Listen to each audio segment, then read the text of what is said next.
Hi అండి. చూస్తున్నారా మన మిద్దె తోటలో మల్లెపూలు విరగాస్తున్నాయి. అసలు ఎంత బాగున్నాయో గుత్తులు గుత్తులుగా ఈ పువ్వులు చూస్తూ ఉంటే ఆకాశంలో నక్షత్రాలా అనిపిస్తున్నాయి నాకైతే. చక్కగా విన్నాయండి. ఇవి మొగ్గలు కూడా ఒక్కొక్కసారి తెంపుతున్నాను, ఇంకొకసారి ఏంటంటే పూజకు పనికొస్తాయి కదా అని ఇలా పువ్వులు అయితే ఉంచేస్తున్నాను.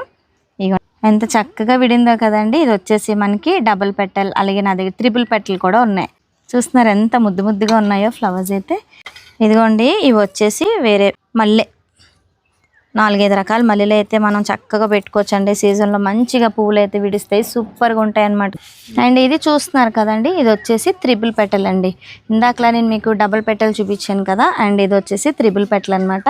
పెటల్స్ అంటే ఒక పువ్వులో ఇంకొక పువ్వు ఉంటుంది అనమాట. అలాగా 3 స్టేజ్లా ఉంటాయి. దాన్ని నేనైతే పెట్టుకున్న పేరు త్రిబుల్ పెటల్ మల్లెపూలు. మొగ్గ కూడా చాలా పెద్ద పెద్దగా ఉంటాయి. ఇదిగోండి ఇక్కడ మీకు కనిపిస్తుంది కదా, ఇదిగోండి ఇదొక స్టెప్, ఇదొక స్టెప్, ఇది వచ్చేసి మరి ఈవినింగ్కి విడుతుంది అనమాట. ఇదిగోండి చక్కగా ఎన్ని పువ్వులు అయితే మనం కోసుకున్నాం.